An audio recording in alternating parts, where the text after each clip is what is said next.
Hi Plant Kids! Welcome back to our channel at meron na naman tayong plant haul ngayon. I think this is going to be my second to the last plant haul. Isasama ko dito yung isang set ng plants na hinol natin or dumating, binili natin pero hindi ko masyadong nabigyan ng atensyon, no? So unahin natin yon and then yung bagong dating na dalawang batch. Okay? Let's go!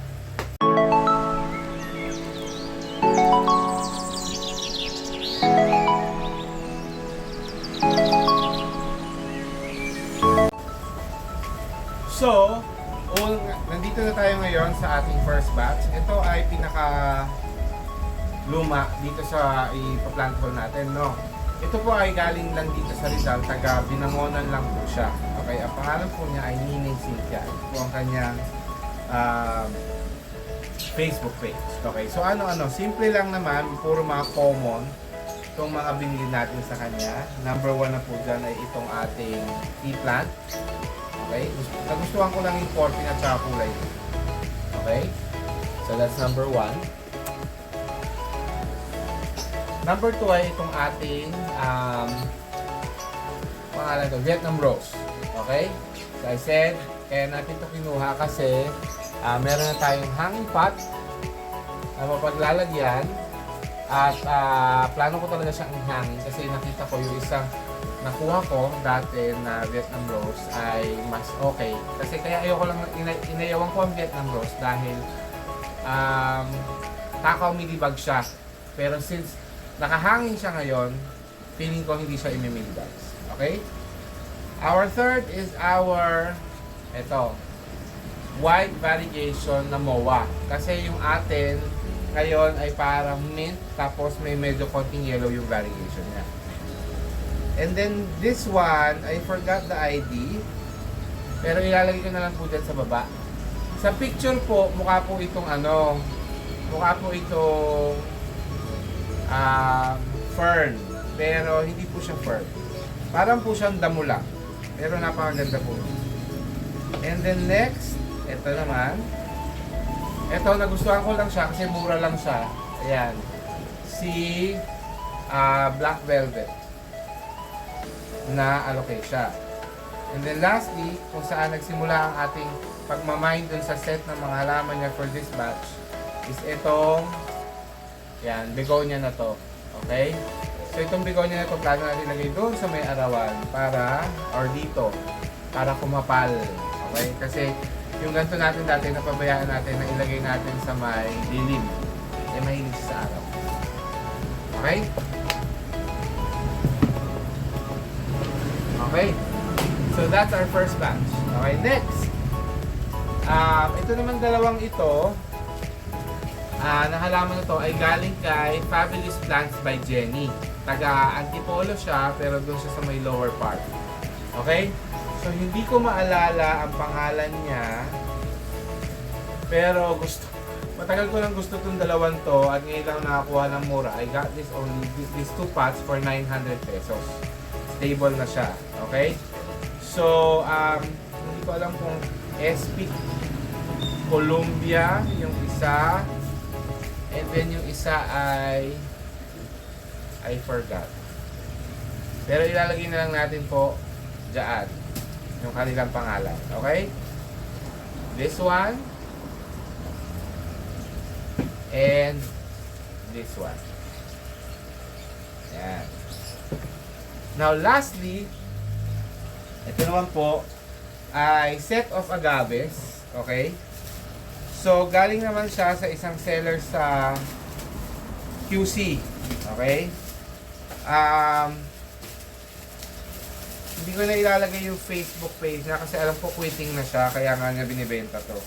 Ngayon yung pinakamura, yung mga klase na to, mamahalin siya. Kaya mga babies tong kinuha ko. Kasi nga, nakita ko na to sa Benguet, sa mga Benguet sellers. Mahal siya. Kaya hindi ako makabili. Yung tipo yung isang buo, yung niya, yung pagkaganon niya, is nasa 500, 1,000, depende sa laki. Eh ito, Nabili ko lang siya from 150 to 250. Nagre-range siya. Tapos yung isa libre pa. Okay? So, hindi ko alam yung mga names pa niya. Ilalagay lang natin dyan sa ilalim. Bawat labas natin. Okay? Hello, ang lalaki pala niya. Akala ko maliliit. Wala, may isang maliit. So, dapat to 6 na pots. So, naisip ko, yung isa pala, parang meron na ako. Dinoble check ko. Yun yung threaded na na agave. So, ito ngayon siya. Nakalimutan ko yung mga pangalan niya, pero yun na nga. Tumapon pala siya.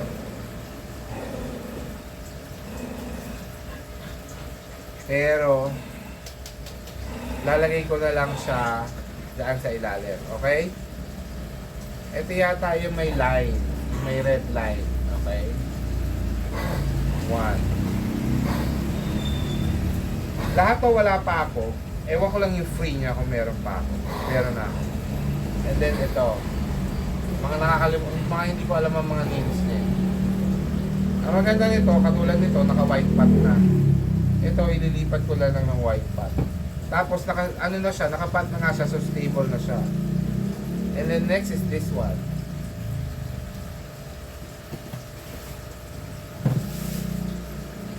And then third, ito, feeling ko wala pa akong nito kasi may, may usok. Pero white yung sides. So again, I don't know what the name is. And then last, ito, variegated siya dilaw. So, kaya ako nagandahan. Pero ito yata yung pinakamaliit. Yan. Alam mo, ang napansin ko dito sa mga soil, ng mga agave, maitim siya. Pero gritty. So, hindi ko alam kung ito ba ay dahil sa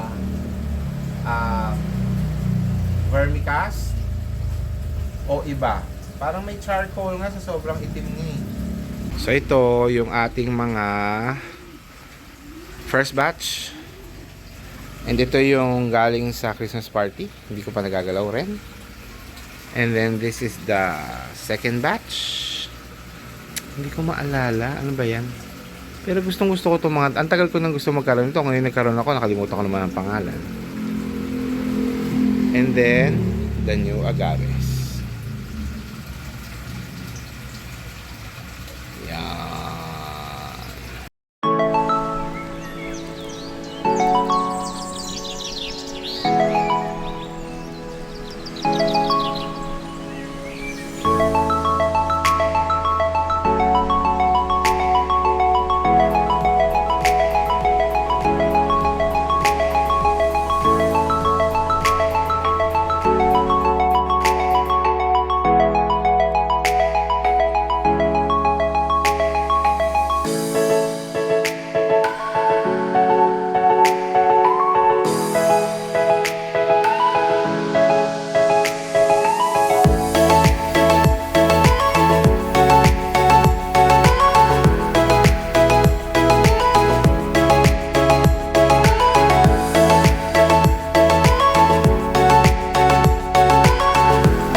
Okay, so natanim na natin lahat ng ornamentals. Pupunta na po tayo sa mga succulents, okay? Iba-ibang paso din yung pagtataniman natin kasi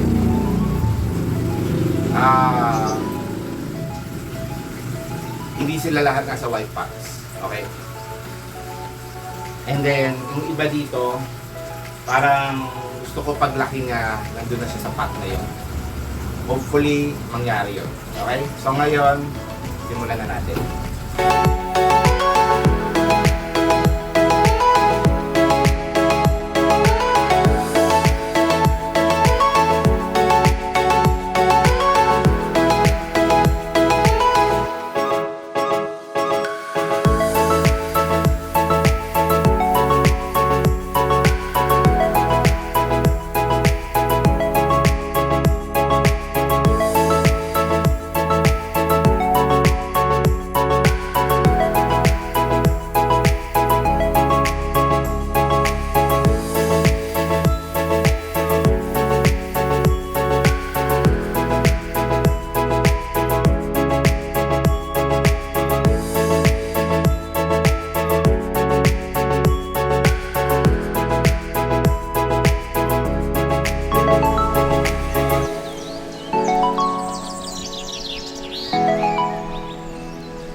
Okay, so natapos ko na po ang pagtatanim natin. As you can see, pinilit kong gamitin yung mga dish garden kasi wala pa naman akong plano. So okay lang yan na muna dyan, ganyan sila. And then halos lahat ng bigay at bagong bili ay nailipat natin. Okay, nagamit natin lahat ng pots na available. Okay, yan, so halo-halong clay pots and plastic pots for the agave, succulents, and cactuses. Yan. Ngayon dito naman tayo sa mga ornamentals. Okay, so ayan, naitanim na rin natin lahat at ipepwesto na lang natin sila. Ayan. Okay, so we will end the vlog here. Maraming salamat po muli sa pagpunta, mas lalo na sa ating mga kaibigan sa Plant Family, yung mga nagbigay sa atin ng halaman. Lahat sila sa Plant Family. Sila Ate Clarissa Manubay, si Jessica Madrilejos, na pareho po silang may channel, may Facebook page po sila.